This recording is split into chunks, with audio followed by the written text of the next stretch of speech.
खास चर्चा करेंगे। हमारे साथ डिफेंस एक्सपर्ट जुड़ गए हैं, मेजर रिटायर्ड मोहम्मद अली शाह जुड़ गए हैं। उनसे हम जानेंगे कि आखिर इसकी वजह क्या है। अली शाह जी, बहुत स्वागत है आपका जी भारत में।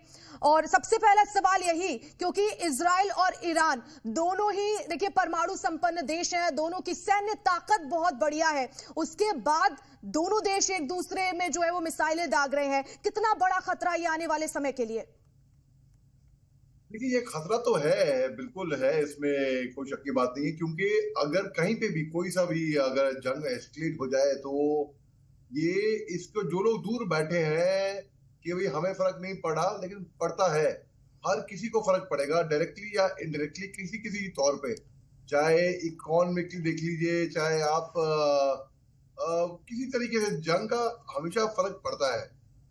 अब अमेरिका ने जंग होते ही, ये हमला होते ही, इजराइल का जब हमला हुआ था ईरान पे, तो कहा था कि हमारा हाथ इसमें नहीं है, हमें बस पलटवार करना, हमें कुछ बोला नहीं। अगर ईरान करे हमला अमेरिका के ऊपर, तो अमेरिका भी बहुत तगड़ी तरीके से जवाबी कार्रवाई करेगा ईरान के ऊपर। और ईरान भी ये बात बड़े अच्छे से जानता है। क्या ईरान ये करेगा, ये जोखिम उठाएगा? क्या वो ये जोखिम उठाने को तैयार है?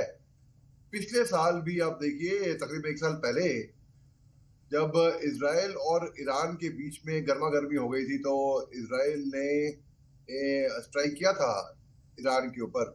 ईरान ने एक सिंबॉलिक स्ट्राइक करी इजराइल के ऊपर, केवल एक उनके सेंट्रल इकोनॉमिक जोन पे, उनके बॉर्डर इलाके पे, जहां पर कोई फर्क नहीं पड़े, सिंबॉलिक, ताकि इज्जत भी बच जाए, लगे कि हाँ ईरान ने जवाबी कार्रवाई करी है।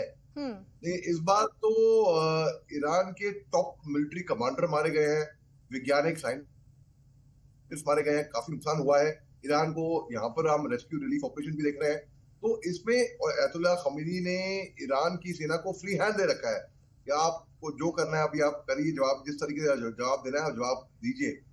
तो ईरान की तरफ से भी हमले होंगे, तरह तरह की खबरें उठेंगी दोनों तरफ से।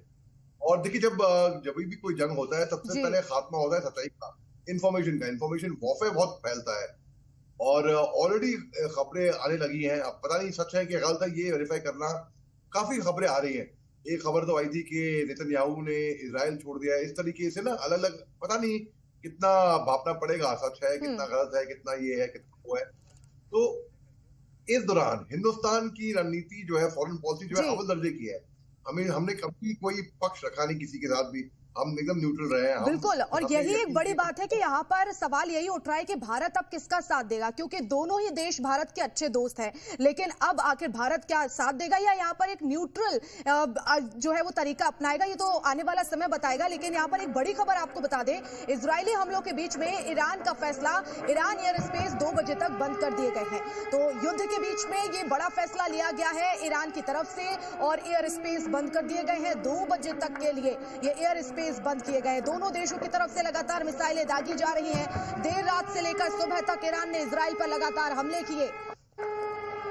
और हमारे साथ अली शाह जी लगातार जुड़े हुए हैं। शाह जी, लेकिन अब इजराइल का अगला कदम क्या होगा? क्योंकि इजराइल और ईरान, जैसा कि आप पहले भी जिक्र कर रहे थे कि ये 2023 से ही कहीं ना कहीं गहमा गहमी बनी हुई थी, लेकिन अब चूंकि मिसाइलें जो हैं वो दागी जा रही हैं, इजराइल का अगला कदम क्या होने वाला है इसमें?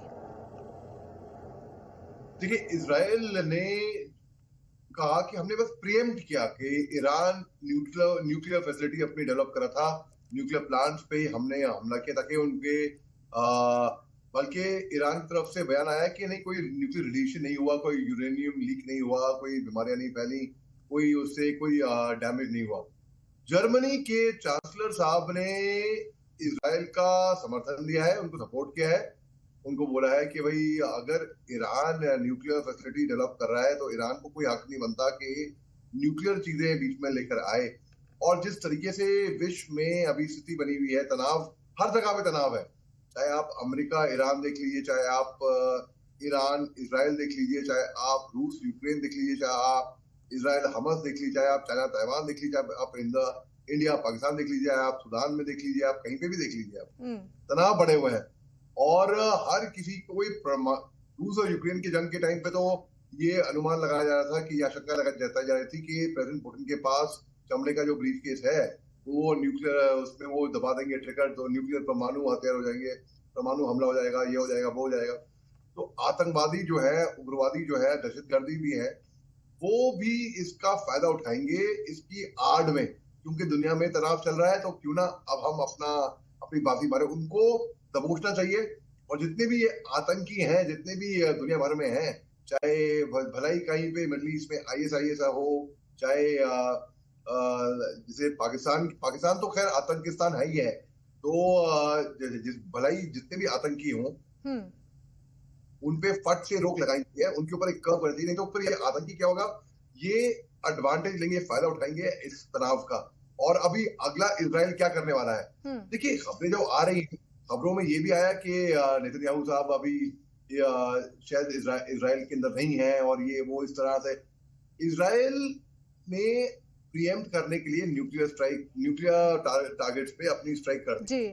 अब वो इंतजार कर रहा है। इजराइल के अंदर वो मंजे हुए हैं कि जैसे हमारी मॉक ड्रिल हुई थी 7 तारीख को पिछले महीने, जब हम ऑपरेशन सिंदूर वो सरप्राइज हो गया था लोगों को, तो लोगों को कि सायरन बजेगा, ये होगा, वो। इजराइल में बच्चे को पता है जब मॉक ड्रिल होती है, जब बजता है, तो कहाँ पे छुपना है, कहाँ पे बचाव करना है, कैसे क्या करना है, अपनी ड्रिल उनकी सेट है।